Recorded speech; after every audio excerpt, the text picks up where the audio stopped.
L'honorable député de Trois-Rivières. Merci, Madame la Présidente. Depuis ma toute première élection, je crois que je ne compte plus les fois où je me suis levé en cette Chambre pour débattre de cette question fort importante pour nos hommes et nos femmes d'affaires qui a trait aux frais qui sont chargés aux commerçants sur les cartes de crédit. Et je ne suis pas moins content de voir que ce soir, le gouvernement semble m'avoir désigné le secrétaire du ministre des Finances, mon voisin de circonscription. Alors, vous imaginez comment la Mauricie pourrait être fière de ses représentants s'il y a une question simple, claire, facile à comprendre, nous ayons une réponse qui, pour une fois, règle le problème. Alors, je ne vais pas mettre trop de pression, mais j'espère le meilleur de mon collègue.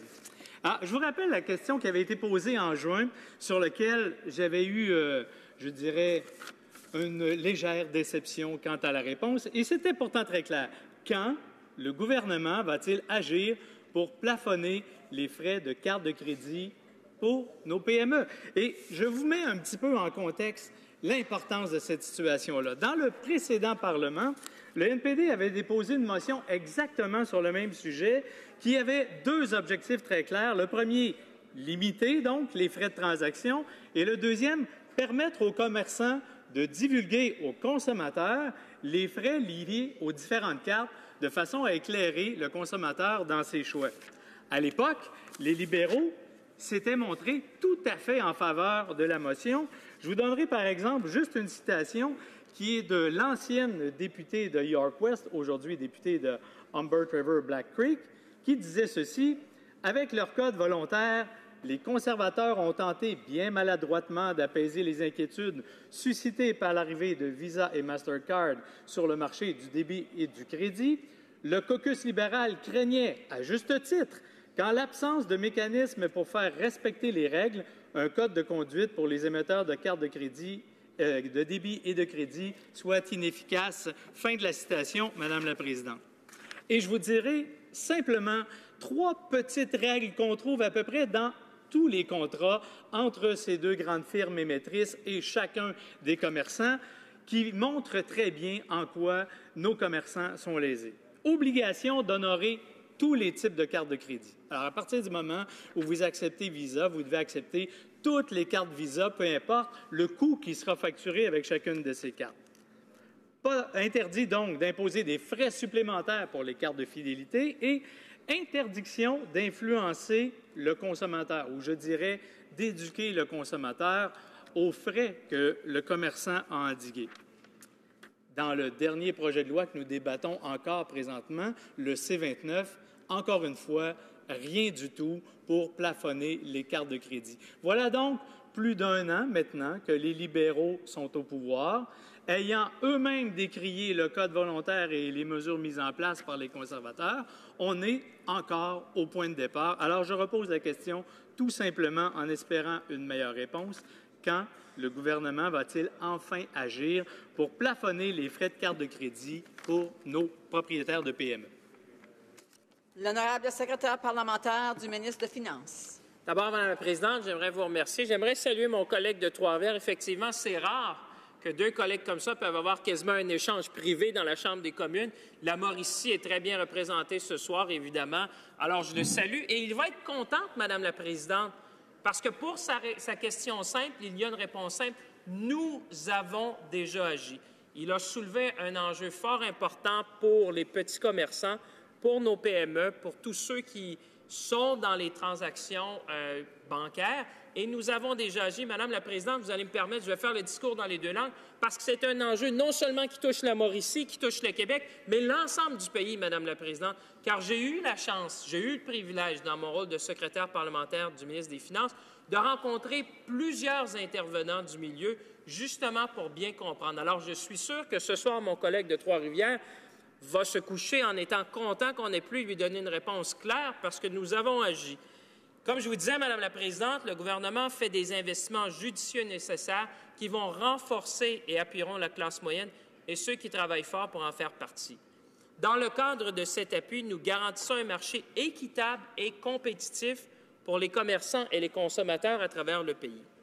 La confiance à l'égard de la solidité et du bon fonctionnement du secteur financier est essentielle lorsque l'on veut faire en sorte que l'économie fonctionne pour les Canadiens et les Canadiennes de la classe moyenne. Et c'est ça, Madame la Présidente, notre premier objectif ici du côté-là de la Chambre, c'est de toujours travailler pour les consommateurs, pour les gens de la classe moyenne au pays.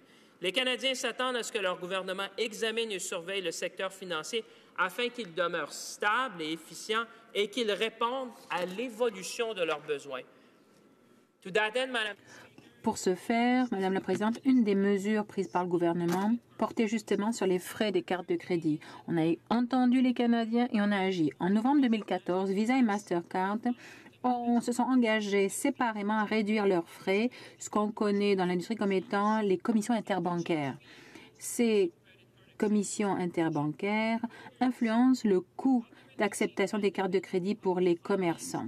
Plus tôt cette année, le gouvernement a reçu les résultats d'un audit indépendant qui prouve que Visa et Mastercard ont honoré leurs engagements respectifs. Ça inclut donc une réduction de ces commissions interbancaires pour les petites et moyennes entreprises et les organismes caritatifs. Donc, pour qu'il y ait en fait une bonne compétition et une certaine transparence pour les entreprises canadiennes et pour les consommateurs, lorsqu'il s'agit des frais à payer quand on utilise une carte de crédit, le gouvernement a annoncé en septembre qu'il allait réaliser une autre évaluation des frais imposés par les réseaux de cartes de crédit et il examinerait les effets d'une réduction de frais.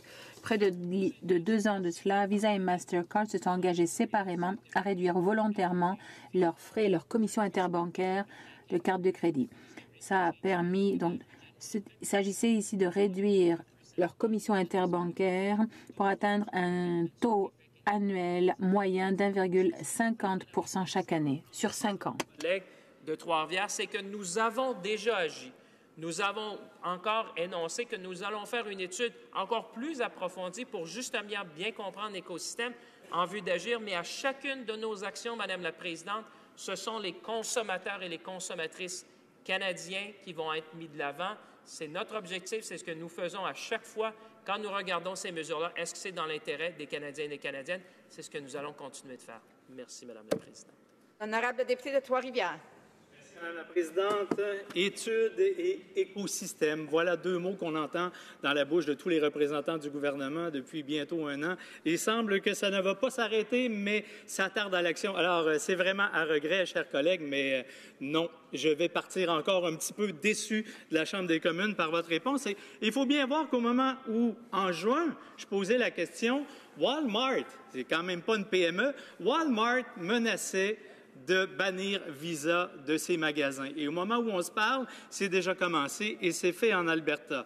Et chez moi, dans mon bureau de circonscription, les représentants de petits commerçants, de PME, de dépanneurs font la file pour me dire qu'eux ne voient pas dans leur administration courante les embellis que le secrétaire parlementaire nous donne. Alors, à quand une mesure législative qui ressemblerait, par exemple, à celle de l'Australie ou à celle de l'Union européenne, où les taux sont plafonnés autour de 0,5 et non pas à 1,5?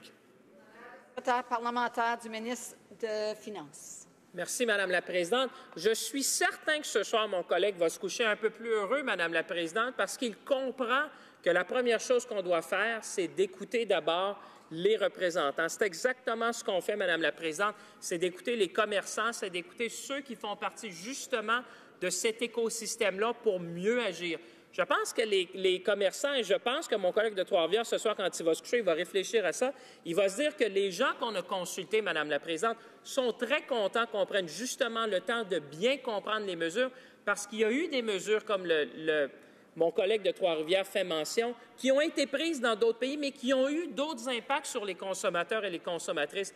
Donc, je peux vous garantir, Madame la Présidente, que les gens avec qui on parle, de l'industrie, des petits commerçants, des associations nationales, provinciales qui représentent justement les petits commerçants, sont contents du fait que nous prenions le temps de bien comprendre pour agir dans le meilleur intérêt des Canadiens et des Canadiennes. Je vous vois, Madame la Présidente, m'indiquer que c'est la fin. Je vous remercie de m'avoir écouté.